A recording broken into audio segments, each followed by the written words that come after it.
ദൈവ തിരുനാമം മഹത്വപ്പെടുമാറാവട്ടെ. എല്ലാവർക്കും നല്ലൊരു സുപ്രഭാതം നേർന്നുകൊണ്ട് 2026 28 പ്രഭാതത്തിനായിട്ട് ദൈവത്തെ മഹത്വപ്പെടുത്തുന്നു.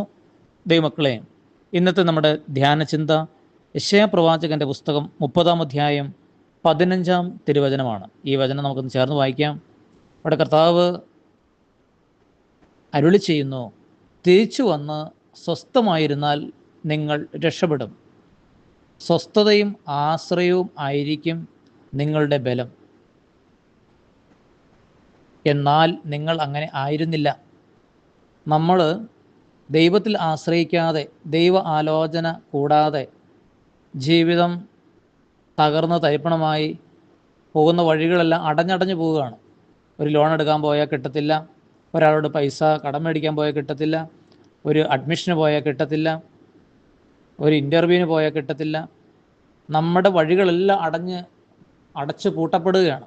ഒരാൾക്ക് സഹായിക്കാൻ പറ്റുന്നില്ല. പലരും സഹായിക്കാൻ വരുന്നുണ്ടെങ്കിൽ പോലും നമ്മളെ സഹായിക്കാൻ പറ്റാത്ത ഒരു വലിയ വരണ്ട അനുഭവത്തിലൂടെ ഇനി എന്ത് ചെയ്യും, ആരുടെ അടുക്കൽ പോകും, ആരുടെ ഉപദേശം നമ്മളെ സഹായിക്കാൻ സാധിക്കും?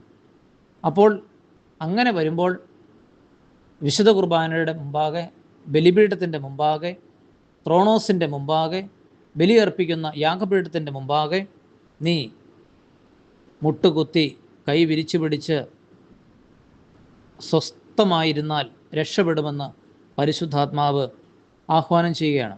അതുകൊണ്ട് തകർന്ന് തരിപ്പണമായി ജീവിതം വഴിമുട്ടി ഇരുട്ടി തപ്പിത്തടയുന്ന, സാമ്പത്തികമായി തകർന്ന് ജീവിതത്തിൻ്റെ വിശുദ്ധി നഷ്ടപ്പെട്ട് എല്ലാ വിധത്തിലും അടച്ച ഒരു ജീവിതം, അത് തുറക്കാൻ ഇനി ദൈവത്തിന് മാത്രമേ സാധിക്കുകയുള്ളൂ.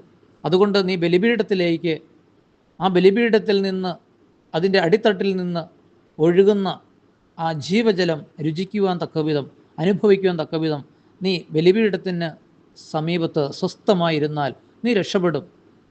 സ്വസ്ഥമായി നീ ഇരിക്കുക, ബാക്കിയുള്ള എല്ലാ ചിന്തകളും ഉപേക്ഷിക്കുക. സ്വസ്ഥതയും ആശ്രയവുമായിരിക്കും നിങ്ങളുടെ ബലം. ഹല്ലേലൂയ. അതുകൊണ്ട് ഈ വചനം ശ്രവിക്കുന്ന എല്ലാ മകനും മകൾക്കും കഴിഞ്ഞ കാലങ്ങളുടെ ആ വഴിവിട്ട ജീവിതങ്ങൾ, ആ താറുമാറായ ആ ഒരു വചനത്തോടുള്ള അവഗണന, ഒരു പുച്ഛം, കുർബാനയോടുള്ള പുച്ഛം, കൂദാശകളോടുള്ള പുച്ഛം, അല്ലെങ്കിൽ അതിനൊന്നും വലിയ വില കൊടുക്കാതെ അതിനെയൊക്കെ നിസാരവൽക്കരിച്ചതിന് മാപ്പപേക്ഷിക്കുവാൻ പരിശുദ്ധാത്മാവ് ആഹ്വാനം ചെയ്യുകയാണ്.